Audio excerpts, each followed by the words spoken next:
Jay Paterno, Doug Mile, and Don Henderson from Sports Talk, WTMY. How are you? Good. How about you? We're doing great. We're on the air right now, and we just want to welcome you to the show. And we're going to talk to Jay about his book, Paterno Legacy. And Jay, first of all, I know it doesn't come out for a couple of weeks, but already getting a lot of great press. That must make you feel good. Yeah. I mean, it's out. Actually, it's out on Monday. Right. But I know Amazon's shipping it already, and I've gotten a bunch, and people are getting it they can get signed copies on my website too. So people are already getting excited about it, which is good. That's what you want. Don? Jay, it took you a little bit of time to put this together, and I know we'll talk about each and individual stage. And I'll say to you that I had a lot of chances to talk to your dad because I worked with Temple football for a long period of time as their broadcaster. So I did a lot of chatting with him up there at Penn State as well as in Philadelphia. And one of the biggest surprises of my life, if I had about $1,000 to a nickel, this would have been something I never would have dreamed of. Oh, as it relates to the whole Sandusky stuff? Yes. Yeah. Well, it's one of those things that nobody thinks this can happen in their town or with somebody they know. So, it's, certainly, obviously nobody saw this coming. Nobody knew this was going on. There was no way for anybody to have any inkling of this. And when you look at the way Jerry lived his life, I mean, here was a guy that was a non-drinking, church-going, married guy who started a statewide charity to help kids. So, none of us had any idea. And, I wish we would have, wish somebody would, wish we could have been clued in or tipped off or seen something, had or were more aware of the issue and could have done something. But like you said, this is the last possible thing that you would think would ever happen in our place. But well, it's similar with these kinds of stories to every town. You were so close to the program as well as, being an assistant coach and having it be your dad that right. I guess this prompted you writing the whole story. Yeah, I mean, it was one of those things that it started out where I was just going to write about it started out I was making notes about what was going on in November of 2011 from the time the story broke, and that every day it just got stranger. And you realized that you were in the middle of a story that was pretty big. And so I said, you know what, I kept notes and stuff, but as I started to write the book, I wanted to make sure that I really talked about the entire sweep and scope of my dad's life and the lessons that he really gave to people. And I don't get into he was born here or he was went to school here. I don't get into that stuff. It's mostly the lessons that I learned as his son, as a guy who was on the team, as a coach for him, and the lessons that a lot of other people shared with me that they learned from him. So it really became a story about the lessons that he had really imparted to so many people over the course of his life. Doug? Yeah, I just happened to get the copy of the book yesterday, Jay, so I'm not finished with it yet. I got about 150 pages in, and you're right. It's not just all about the last year or so of the whole story, but you talk about that, but you go back into some of the great inspirational kind of things and the father-son kind of things that you went through with your dad that teaching you the lessons of life. And I think that's an important part of the story. I'm sure that's why you put it in there. You don't want to just have people remember, obviously, the last year. You want them to remember the great parts of your dad's life. Oh, no question. He was a very unique individual in that, he didn't get into coaching football simply just to get rich. I mean, he said, look, I never got into this thing to get rich because I didn't take up out of poverty. But, when you look at the end of his career, he had been head coach at Penn State for 45, 46 years and made $1 million a year. Whereas guys that haven't coached one game as head coaches are getting contracts for 2.5, 2.8. At the end of his career, out of the 11 teams that were in the Big Ten, or 12, he was 9th or 10th in the league in salary. So he wasn't a guy this wasn't about money. This was a way for him, really football became the medium by which he created the art of really inspiring people and educating them and reaching them with lessons that are going to stay with them the rest of their life. And I know that, I've said things to my own kids, and I'm like, where the, and then I immediately know where I heard it from. That's from my dad. And I hear former players tell me at the same time, same things. I'm yelling at my kids, and I'm telling them about education. He goes, and I'm telling them these lessons and giving them insight, and I'm realizing exactly where it came from. So I think that's what I really want people to get out of my dad's life, are the lessons, because it doesn't matter if you are in business. It doesn't matter what you do. There are lessons in here on success and excellence that everybody can use. Well, Jay, the undercurrent for so many years, and I say so many years, probably the last 4 years of his coaching, when is he going to retire? What is he going to do? Is the university going to force him out? What's going to happen there? And my understanding is that this was going to be the last year regardless of what, and that he had candidates lined up to take his place. Absolutely. He had told President Spanier at Penn State, he said, look, I think this is going to be it for me. With that said, he goes, well, I may change my mind, But no, he had pretty much decided. And over the course of the last year and a half, he and Dr. Spanier had really they were working together on it. Like, hey, let's do this the right way. I don't want to have a farewell tour. I'm not going to make a big deal out of it. When the season's over. And they had talked to some people and engaged some people's interest. And without getting into who, because I don't think it's fair to some of the guys to name them, because, all of them are coaching at this point. I think all of them are coaching, but in college. But, it's one of those things that, there was a transition that was in place. There were some candidates that were interested, and it was all set to be a very, very clean transition. And obviously that did not happen. So, really the board acting the way they did, didn't need to. This was a guy that had decided it was going to be his last year. And there also was not a smooth transition with Sandusky either. I mean, it wasn't like they went out to dinner together every night. No. I mean, that's one of the misperceptions that a lot of people have. Well, hey, this is your dad's good friend. I said, no. And they said, well, they've worked together for 20 years. I said, look, I've worked together with a lot of people that I'm not friends with. And it doesn't mean I dislike them. I respect their opinions. I respect them professionally. But I have people that I'm friends with that I hang out with more than people I work with. And that's true for everybody. I mean, my dad respected him professionally, but, they were not, Joe, my dad would go out and, he'd have some old granddad in the rocks or bourbon in the rocks. If somebody else was paying, he might get more expensive bourbon than old granddad. But he, Jerry was a non-drinker, and Jerry did not like to be around people that were drinking. So, they didn't socialize. I mean, when you coach and spend as much time around each other as you do coaching, you tend to want to get away from each other. That's just the way it is. Now, when your dad, when Sandusky was possibly thinking about going to Virginia or going to the Penn State satellite, did your dad recommend him? Did he sign it? Or not a sign, but did he talk to the people at Virginia, talk to the people at the satellite saying, Sandusky would be the guy? I don't know. If I told you I knew 100%, I wouldn't be being honest with you, so I'm not exactly sure what transpired at Virginia related to my dad. The one thing that my dad, I think, had told Jerry at that point, and again, I'm not 100% this, but was, Jerry, if you want to be a head coach, you're going to have to go all in. You can't spend as much time with the charity, the Second Mile charity, as you have when you were coaching here as assistant coach, because being a head coach is a whole different can of worms.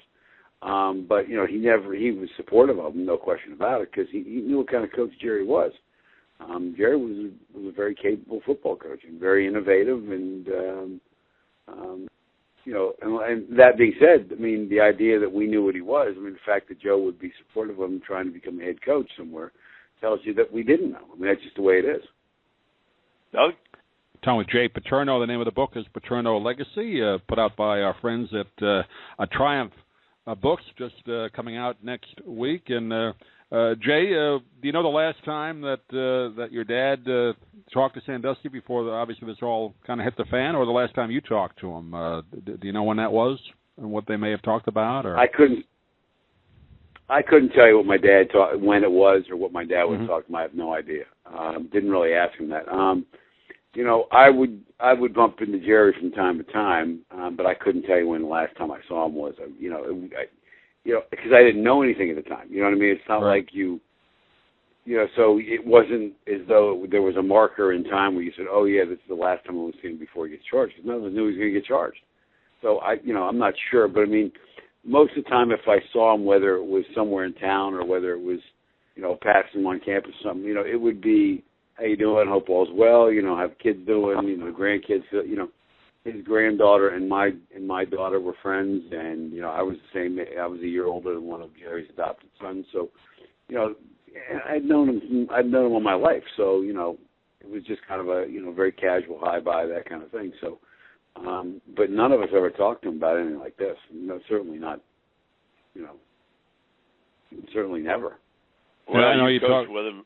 You were on the sidelines with him, and you knew exactly what type of coach he was. And as I remember, you can certainly correct me. I'm no authority, but the program slipped a little bit defensively when he left, and a lot of folks thought that was a bad move, that Sandusky lost. It was going to take you time to get the defense back together. Well, yeah, I mean, when he left in '99, we took a step backwards for a year or two defensively. But that said, we also lost 3 All-Americans that graduated. So I think sometimes it's some of it's coaching, but I think most of it has to do with the fact that we lost LeVar Arrington and Cordy Brown, who were the first 2 picks in the entire NFL drafts. The whole secondary graduated.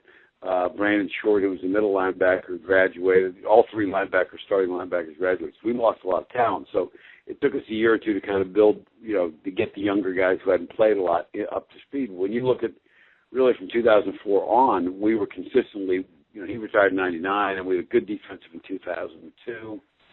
In 2001, went backwards a little in 2003, but then from 2004 on, we were one of the top 15 defenses in the country almost every year. And part of that was just we just kind of had to rebuild the talent level after we lost so many really, really good guys in one class. Doug?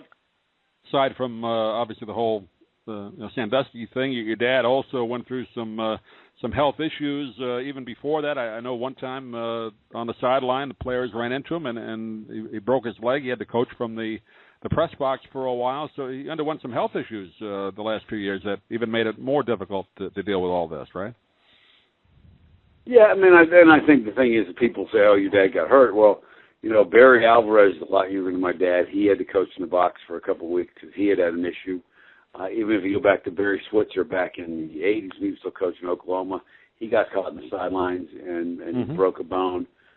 So, everybody said, well, your dad's old. Well, a lot of guys younger than he have had the same problem. So, but, as it related to him being up in the box with us coaching, I wanted him back on the sideline because he was right near me. So he could give me a lot of input. And I was like, can we get this guy back down the sideline? But no, it was. But having him up there for the games, he was up there. It was a great learning experience for me as a coach to kind of see how he saw the game and the things he was able to pick out. But from a on the sideline standpoint, it drove him nuts being up there. There's no question about it, and not being down on the field.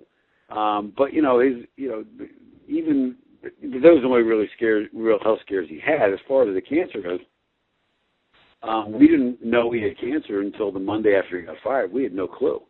Right. He that weekend after he got fired, he coughed up some blood at the house on Friday, and they had to hide him to get him out of the house because there was 150 or whatever it was, just a throng of media across the street from him. So they actually he got in the car in the garage before the garage door was open. They put a blanket over him. He was on the floor of the car in the back, and they put like a blanket over him. And my sister then opened the garage and then walked down the steps as though she was just getting in the car. And then they drove away. So he got a couple of tests that Friday and Saturday, and then Monday the test came back and he had lung cancer. We had no clue. And, even after he died in January, the doctor who had his doctor went back because my dad had some chest x-rays earlier that summer because he had some pneumonia at one point in his, in I guess in the last 4 or 5 years. So they would always take x-rays of the chest, and they went back and looked, and there was not a sign of any mass anywhere that summer. So this is certainly not something we saw coming or had any clue. He never smoked. He just totally out of nowhere, out of left field. He would take long walks. That was part of his regimen, so he was in pretty good shape, right? Yeah, the summer before he died, he had lost a bunch of weight, stopped drinking, and he was walking 7-8 miles. And a friend of mine lives about 3.5 miles from my dad's house. And he saw my dad walking along the golf course out by his house, by my friend's house. And he called me. He said, "Hey, I saw your dad walk by the house. Where's he start his walks?" I said, at his house. He said, "Yeah, that's like 3 miles, 3.5 miles." I said, "Yeah." He said, "It's 92 degrees out there." I said, "You tell him to stop. He won't listen to me." And he was doing, it didn't matter if it was 85 or 95 or if it was 75. He'd go out and get his 6 miles or 7 miles or 8 miles, and that's how he kept in shape. And if you had told me in July of 2011 that he would have died in 6 or 7 months, I would have told you were crazy. Jay, you have any aspirations to, I know this has been a tough period for you writing the book and being involved with this. You did a lot of coaching, different positions out there at Penn State. Do you have any aspiration to continue? Yeah, I think it's going to take a little bit longer for all this story to kind of get behind us. I think it's going to take, it's going to take an athletic director with some guts to look past all this and see the truth for what it is. But I really believe that I could get back in this coaching and do a great job running the program where we help kids compete at the highest level in the classroom and on the field. Because I think we need people like that in this profession right now. I think there's a lot of people a lot of money in the game now.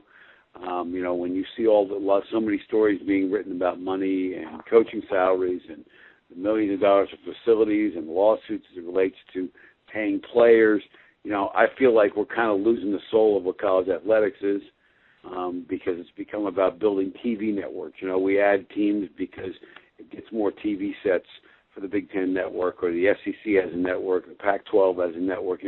Are we conference athletic and academic conferences, or are we really television marketing? And I think it's going to take some real vision to really lead this big time college sports from where we are into a future where it's still about educating young people and still about doing the right things. And unfortunately, I don't think the guy running the NCAA right now is the guy to do it. He's shown that he's been wrong on a lot of things already in a very short time. But there's no question, though, I'd love to get in. You're at odds with the NCAA too. We have to specify that. And I went to the University of Texas. Oh, no question about it. What they did to Penn State was absolutely wrong. If you look at what the NCAA just issued, they issued guidelines 12, 13 days ago, not even 2 weeks ago, on how universities athletic departments should handle reports of sexual assault on their campus. And the guidelines they issued are exactly what Joe Paterno and Penn State did, exactly. You're supposed to report it outside the athletic department, and then you're not supposed to direct an investigation. You're not supposed to check back on it. You're not supposed to try and follow up. You're supposed to report it out and then not follow up. And that's exactly what Penn State, what the football program did. Yet they sanctioned gave Penn State some of the harshest sanctions in the history of college athletics for doing exactly what they're advocating people should do. So obviously, the right hand of the NCAA doesn't know what the left hand's doing, and the buck stops with that guy. But Jay, isn't the biggest question mark, the biggest black area between the first investigation and then the second investigation? What happened between number one and number two? You can pretty much detail, as you do, what happened after that, and that's why your dad didn't know. But what happened between the first investigation and the second investigation? Well, here's the thing. There was an investigation in 1998, and it was given to the county district attorney. It was reported not only outside the athletic department. It wasn't even reported to the athletic department. Basically, the mother of a child approached the police. The police investigated. Right. It was given to the county district attorney. My point being that, and not to interrupt, but in a small, confined area like Penn State work, let's face it, almost everything. If some guy breaks a window, you pretty much know about it. It's so hard to, and I'm not saying right or wrong, I'm just saying it's so hard to believe at Penn State and State College that nobody knew anything between 1998 and 2000, whatever. It just seems to me, and especially when it's one of his leading coaches and one of his lead defensive coordinators for a long period of time. Well, here's the thing. You mentioned breaking the window or DUI or anything like that. Those are public investigations, okay? As it relates to sexual assault, whether it's childhood sexual assault of a child or any other sexual assault, it's a whole different investigation procedure. It's a whole different set of parameters that have to be handled. So it would have been illegal for anybody in the football program to be told about that. Nobody was told about it. That was handled by the campus police and the local police and the state of Pennsylvania. It would have been illegal for any of those people to pick up the phone and call Joe Paterno and say, we're investigating it. And keep in mind, the state of Pennsylvania investigated him. 3 psychiatrists were involved and interviewed the victim and interviewed Jerry, and no charges were filed. So it's very hard. It's also wrong and illegal to go to someone's boss and say, hey, he wasn't charged, but we want you to know he was investigated for this, because that boss is going to fire the guy, somebody who wasn't charged with the crime. Now, again, keep in mind, what we know about Jerry Sandusky in 2014 is very different than what we knew about him in 1998 or 2001. And again, none of us, I worked with him, I was there in 1998, none of us were ever told about that. Nor should we have been, simply because of the fact that that's the law. It's called prejudicial towards employment. If you give us something like that, you're in big trouble. If he's not guilty of something. Now, Joe was never told about 1998. Now, 2001 came along, and the first time that my father had ever been given any report of Jerry showering with a boy in the building, he immediately reports it exactly as the university policy is, exactly in accordance with state law, and exactly as the NCAA is advocating everybody handle these things. So the NCAA, as it related to Penn State, cited 2 incidences, one being 1998, and they said it wasn't handled appropriately. Well, I'm not exactly sure what the NCAA would advocate beyond the police investigating it and the state investigating it. You can't do any more than that. And in 2001, the football program, Joe Paterno and the football program and the athletic program handled it exactly the way the NCAA is advocated. So the 2 areas that the 2 really legs are standing on as it relates to sanctioning Penn State have no merit, because we did it exactly the way it was supposed to be done. Doug? Jay, I know you've been more than generous with your time. Well, I don't want to keep you any more, but just as I said, I had a chance to read about half of it. I look forward to finishing up the book. And again, it's not just about the whole Sandusky thing. He tells some really nice stories about you and your dad and what he meant to you. And, of course, any father and son can appreciate that. It's called Paterno Legacy. Triumph Books has put it out. And, Jay, really appreciate you taking some time. I know you're